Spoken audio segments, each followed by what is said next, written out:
Dan kita harus tahu bahwa memang bungkus-bungkus kebijakan ini sangat berbahaya. Masih kita ingat sekarang sedang berlangsung kasus korupsi berjamaah BTS, kasus korupsi berjamaah kebijakan yang dibikin sedemikian rupa. Dan saya tidak menutup kemungkinan di proyek-proyek infrastruktur juga terjadi hal demikian. Ini salah satu menurut saya yang mereka ketakutan sekali sehingga menginginkan siapapun ganti presiden berikutnya adalah harus dilanjutkan, karena saya punya keyakinan besar bahwa terjadi skandal besar terhadap proses hilirisasi, proses bisnis hilirisasi yang sedang dibangun. Saya punya keyakinan.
Jadi begini, yang dinilai itu adalah nilai tambahnya. Kalau nilai tambahnya 10, maka 10-10-nya setelah keluar margin, ongkos dia lain-lainnya, itu masuk ke Indonesia. Bukan dinikmati oleh orang asing. Faktanya sekarang, data dari Pak Faisal Basri menunjukkan lebih 90% smelter itu dikuasai oleh Cina. Kemudian, ekspor nikel ilegal itu lebih 5 juta ton lebih selama larangan 2020. Nah, kemudian kita tahu berapa harga bahan baku nikel yang dibelikan oleh smelter Cina. Datanya itu bahwa itu hampir, data yang perlu dicek lagi, itu kira-kira hanya 50% dari harga dunia. Artinya kita rugi berapa kali dari kebijakan ini. Satu, tadi selundupan 5 juta ton yang tidak membayar bea cukai, tidak membayar royalti, tidak membayar macam pajak. Yang kedua, kerugian kedua adalah kita tidak mendapatkan royalti sesuai dengan harga internasional karena smelter Cina yaitu membeli harga ore dengan harga yang sangat murah. Dan kerugian ketiga adalah bahwa mereka bebas pajak berapa puluh tahun perusahaan Cina ini yang beroperasi Indonesia sehingga tidak membayar pajak. Kerugian keempat bahwa mereka mendatangkan tenaga kerja asing Cina, tidak menampung tenaga kerja kita, ditampung pun gajinya sangat rendah. Yang kelima adalah kita keuntungan yang dihasilkan oleh Cina itu berputar di Cina karena semua hasilnya ditransfer ke Cina untuk membayar utang-utang mereka, dan kita tidak tahu berapa sebenarnya investasi smelter Cina tersebut, sehingga kita tidak tahu kapan pemerintah Indonesia bisa mendapat pajak dari pajak keuntungan perusahaan, karena tidak ada audit sama sekali berapa biaya investasi proyek tersebut. Nah, itu kerugian-kerugian yang terjadi, dan saya menyatakan dari sana suci, ya Allah, Engkau telah menyelamatkan saya dari pilihan yang sangat sulit terhadap kebijakan yang diambil untuk merugikan bangsa dan negara. Ternyata kalau Allah memberikan sesuatu, jangan terlalu cepat kecewa, dan saya alami hari ini bahwa terbayang oleh saya, seandainya pemerintah mengizinkan saya menjadi Dirjen Minerba saat itu, maka kemungkinan saya akan menghadapi persoalan yang seperti ini sekarang, dan saya akan mendapat dosa jariah karena saya mengorbankan bangsaku demi jabatanku.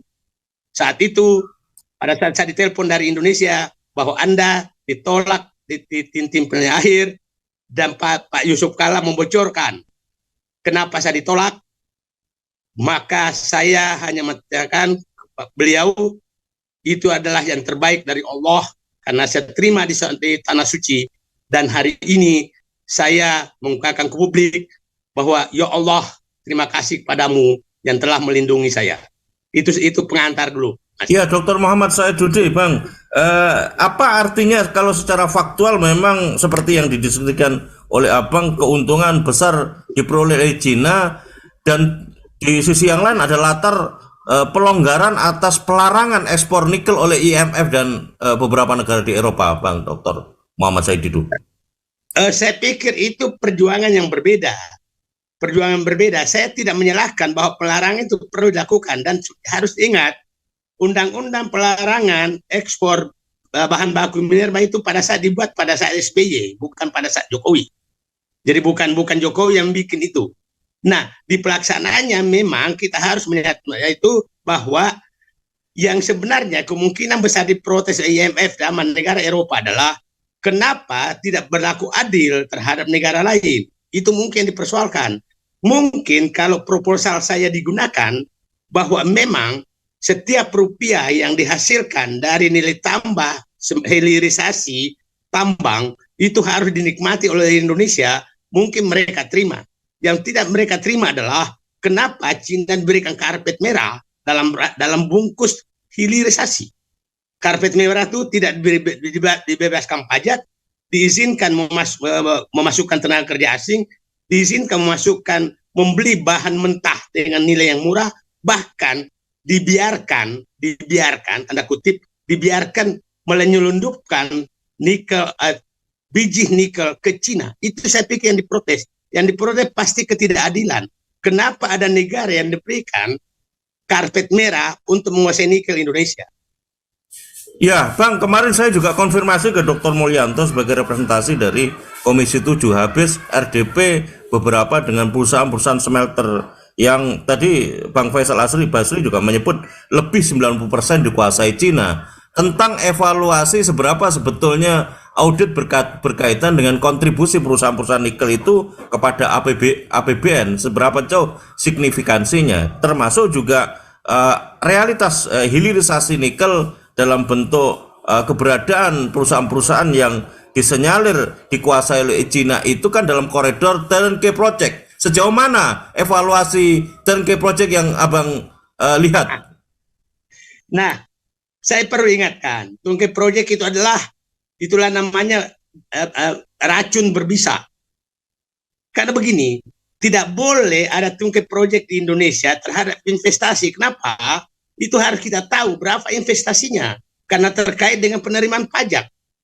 Nah, dulu pada zaman Pak Harto, semua proyek yang besar itu harus dievaluasi oleh BPPT, berapa nilai proyek ini sebenarnya, supaya kita tahu investasinya. Kalau kita tidak tahu investasinya, maka dia tidak pernah membuat untung. Investinya digelembungkan, dia tidak pernah bikin untung, 30 tahun kemudian izinnya habis, tidak pernah bayar pajak 1 sen. Ini menurut saya sudah ada permainan yang sangat kasar terhadap program hilirisasi ini. Dan kita harus tahu bahwa memang bungkus-bungkus kebijakan ini sangat berbahaya. Masih kita ingat sekarang sedang berlangsung kasus korupsi berjamaah BTS, kasus korupsi berjamaah kebijakan yang dibikin sedemikian rupa, dan saya tidak menutup kemungkinan di proyek-proyek infrastruktur juga terjadi hal demikian.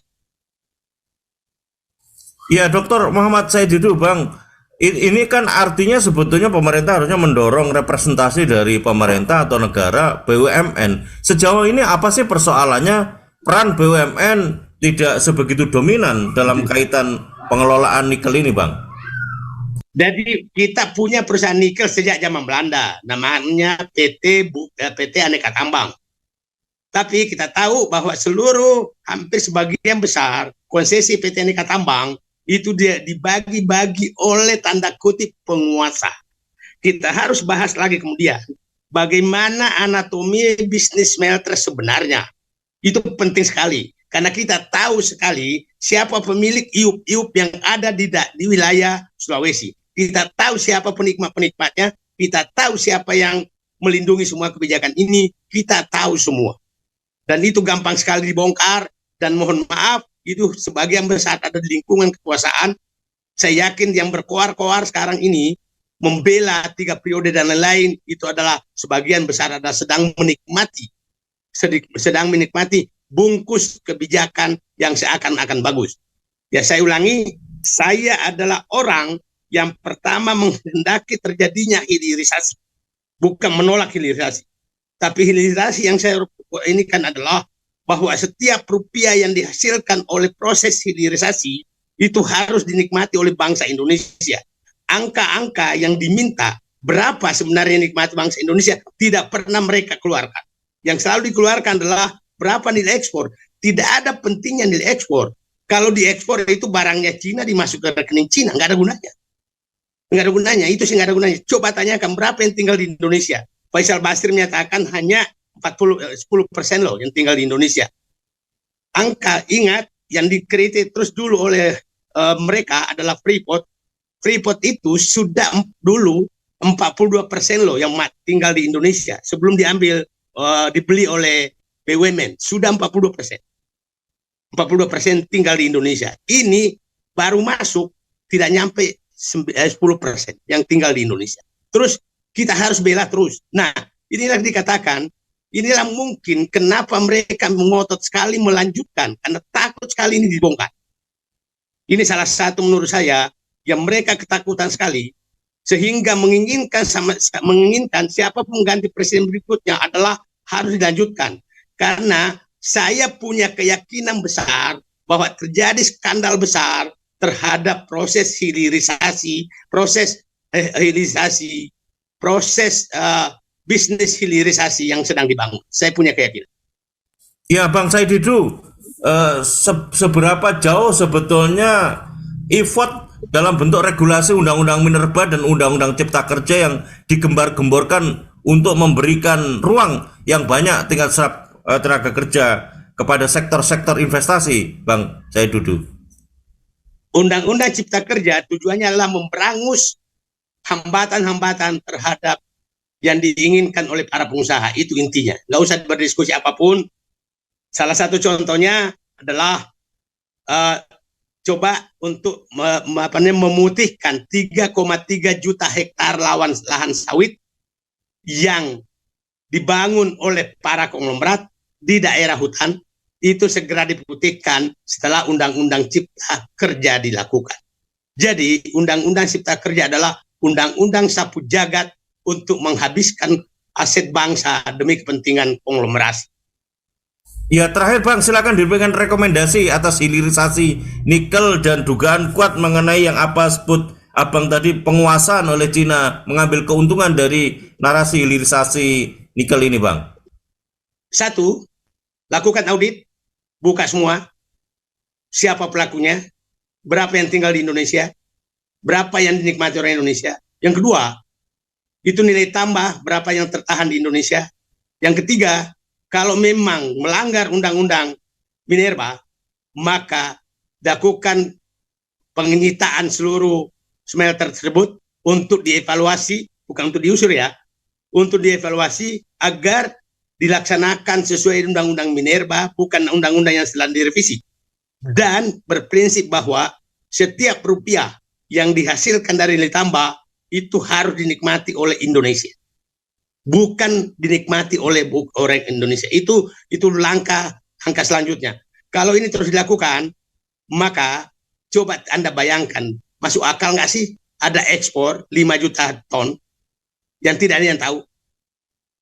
Itu enggak masuk akal. Ekspor ilegal loh. Nah, jadi saya katakan ini harus diaudit. Proses bisnisnya seperti apa, siapa saja di belakangnya. Saya kebetulan berkali-kali datang ke daerah smelter itu, jadi paham. Iya Bang, kok dengan kondisi revisi Undang-Undang Minerba yang memberikan keleluasaan perpanjangan konsesi secara otomatis kepada PKP 2B termasuk juga yang memegang IUP dan IUPK, Bang Dr. Muhammad Said Didu.